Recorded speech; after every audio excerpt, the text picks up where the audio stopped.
Okay, people. Hello. Today you are going to be setting up your artboard for the project. Remember, it is 17 by 22, and I'm going to show you how to kind of get going on the project. If you have not practiced your low poly on paper or submitted any of this stuff from the end of the week, please make sure that you go back, watch this video, or finish it, okay? So that way you are ready to go today, getting your artboard set up, knowing what the heck you need to do when it comes to breaking up your image.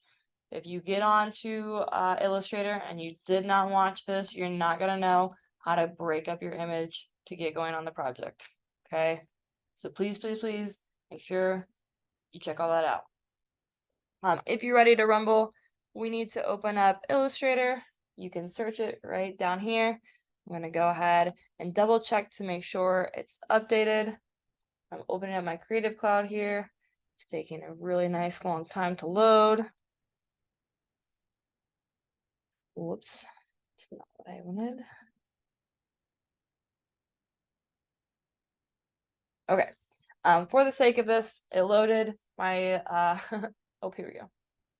Okay, so mine's not updated. Still for the sake of time, I'm not going to update it, but if you need to update it, please do it. Click on it and then hit update over here. If it says not compatible, let me know and we will move forward from there, but please update it. So go ahead and get Illustrator opened up. This is my image. Okay. We need to set up our artboard, right? Should be pro, add it by now. So you're going to click the blue button over here. It says new file. We're going to click in the middle where it says print. We're going to title it your initials and something that makes sense. For me, I'm going to say low poly cat because that's my image. We need to change it to inches. If you take anything away from this, please make sure it's in inches. We want it to be 17 by 22. Remember, we talked about different orientations that we are using for the project, landscape or portrait. So whichever you picked is what you need to kind of toggle it to for this. And you can see that the height and width change accordingly. We need to change the color mode to RGB, and the raster effects should be high, 300 pixels per inch. And then you're going to hit create. You're going to go up into file. We're going to hit place instead of open today. We're going to hit place. And then hopefully you have saved your image into your OneDrive, into your digital design folder, and hopefully you have a low poly folder going. You're going to get that image selected to open up. We don't need to click any of these buttons, but if you wondered in the future, if you ever needed to have a template for something, you could click template here, hit place, and it would kind of dull it down for you. But I don't need to do that. Click the image, hit place. It's in my hand here. I'm going to click. I need to get it scaled up to the size I want it. Remember, if you don't want your image to warp, you need to hold down on the magic shift key while you click and drag. Whoops, too quick. That way it locks in the height and width of our image here. That's pretty close. Okay. Once you get it set up on your artboard here, how you want it, I'm going to go over here into the layers. I'm going to name this reference image. I'm going to come into my properties, and I'm going to turn down the opacity. I'm going to go to like 56. Anywhere between 40 and 70 would probably be good, just depending on how vibrant your image is. I'm gonna go back in here. I'm gonna lock that. Remember, the lock button is between the eyeball and then the color of that layer. I'm locking it. That way I can't do anything on here. I'm going to open up another layer for my low poly drawing. So I'm going to hit the create a new layer button, which is that square with the plus in it at the bottom. And I'm going to name this low poly. I'm going to click on that so that way I know I'm in that layer. We need to do a few things here. Now that we have our layers set up, we need to open up a grid and a few different options, and I'm going to explain the options to you. Some of you may want to keep them all on. Some of you may not want to. All right.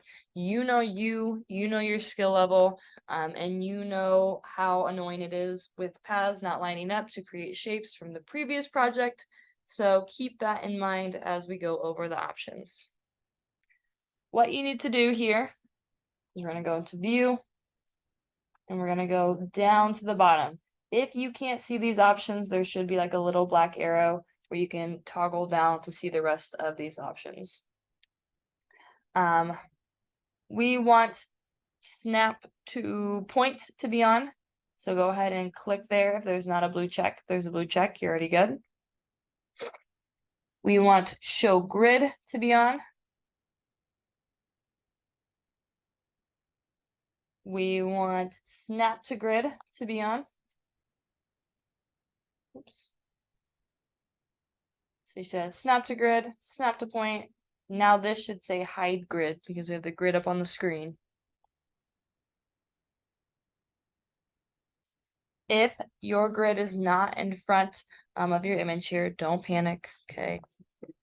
So snap to grid, snap to point, and then make sure that grid's on. Now we're gonna go into edit, all the way down to preferences, and we're gonna go to guides and grid. In here, one, you can choose the color. It doesn't really matter the color here for your guides. This all up here, just leave the same. You want your grid line to be every 1 inch and your subdivisions to be 8. 1 inch for grid line, subdivisions 8.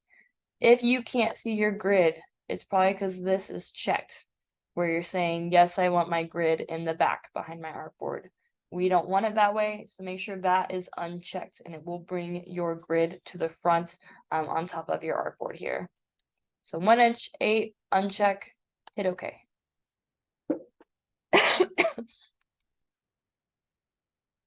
The tool that we are using here, we open up this guy really quick.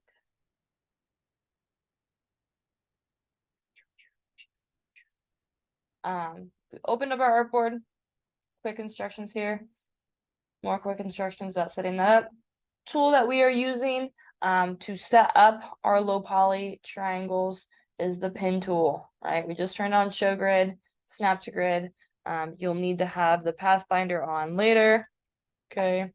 We are also going to use the eyedropper later for color. I forgot to put snap to point on here. I'm also going to hit snap to point. So, all right, back into our image here. So I'm clicking my pin tool. It looks a lot like the curvature tool. It's right above it. It's the one without the squiggle. You want to turn the fill off over in your properties under the appearance panel. And you want to pick a stroke color that you can see, okay? This is a lot of yellowy, orangey, so I'm gonna do a blue here. I'm gonna turn it up to 2 points. If you cannot see your colors, it's because your image you saved is in CMYK, and you told Illustrator you wanted your artboard to be RGB. Don't panic. You can click into here, hit the little books. There are a lot of different color swatches in here, but the normal ones are default swatches for print, and you can click them and they will pop up. When you click on one, it's automatically going to default to filling in your fill. You can come over here and double click into the stroke box and pick a color from here, okay? If you have all that set up, you are ready to go. I recommend pulling up the paper practice we did for low poly and doing exactly what you did on that paper practice. So starting by outlining main shapes, then going by thinking of the form, okay? How does this object go back into space? How does it curve? Then start lining up your triangles, also thinking about how that object goes back into space. And then last but not least, background, okay? So main shapes, think about the form, start adding in those triangles, then work on the background. Some of the main shapes on my cat here, I would say, are the eye. So you'll notice that when I click, Illustrator is snapping my path to my grid, okay? That is what happens whenever we went up here and said, yes, snap to grid, snap to point. Oops.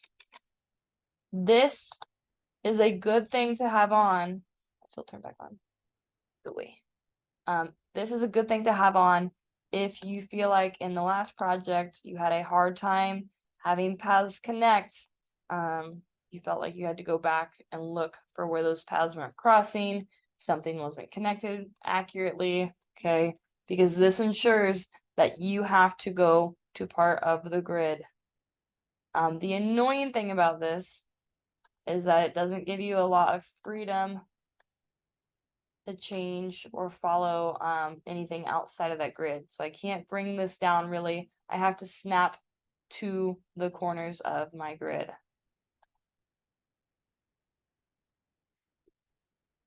All right. If you feel like you're going to be okay without snap to grid on, you can shut it off, and I'll show you kind of what that looks like over here. But if you are someone who's like, oh my gosh, I'm afraid that my paths aren't going to line up and then I'm not going to be able to fill anything in, I suggest keeping it on as like a safety net, okay? Also, remember with the curvature tool that if you have this little path here and you're like, I have my triangles in here, I don't want this little red line, you can hit escape on your keyboard, okay? Keep going, fill this in, thinking about the shape of the eye. It's really nice because it's connecting all of my paths perfectly with the snap to grid. Oops. So I know that everything, all my paths are crossing.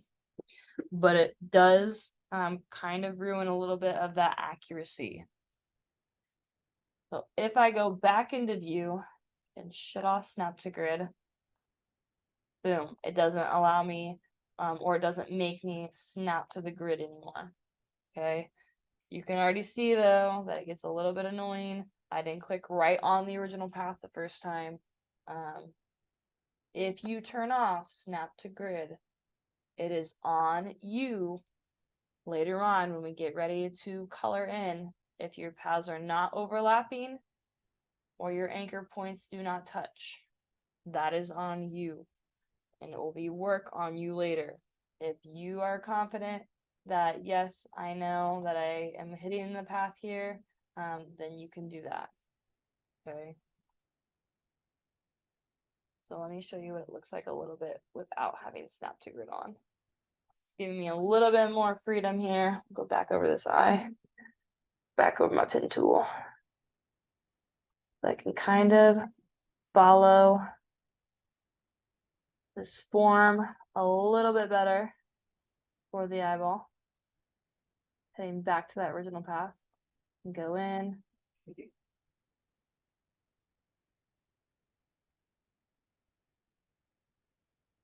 Already though, without that snap to grid on, I'm leaving a gap right here. So I either have to cross these paths over,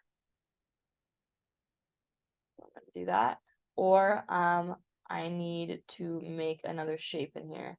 I'm gonna go ahead and snag that path. So I moved over to my white direct selection. I've clicked on that anchor point once, and I'm now pulling it over to make sure it is hitting there. I could pull it through just to be safe. So that is the risk you run if you turn off that snap to grid. Yes, it gives you a little bit more creative freedom. You can see though, if I lay that dot on there, sometimes it doesn't want to line it up. Whoops. But you are running the risk of not being able to color later on if you are truly not connecting your paths. okay?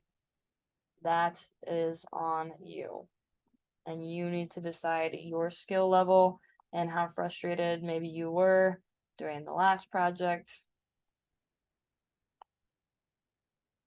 But it does allow you to become a little bit more accurate. So you can see the difference here to here. So if you are a struggle buster, I suggest keeping the snap to grid on. If you are someone who feels like they are pretty good with Illustrator at this point, and you know that you could challenge yourself, I challenge you to shut off snap to grid. Okay. I would also, if you do not have smart guides on, smart guides kind of helps you line up points. So it's not like that snap to grid, but it is showing you, hey, here's a path. You can lay that point here, and it is kind of connected. So you might want to make sure this is on if you've turned off snap to grid. Okay. So you can go ahead and start outlining. Again, it's up to you if you want to put different things on different layers. You could put the eyes on their own layer. So I could do my cat eyes on a layer. I could do my cat's ears, low poly ears on a layer, and so forth. Okay. But I suggest doing main shapes, thinking about the form, how it goes back into space, and then breaking it up into triangles. Okay.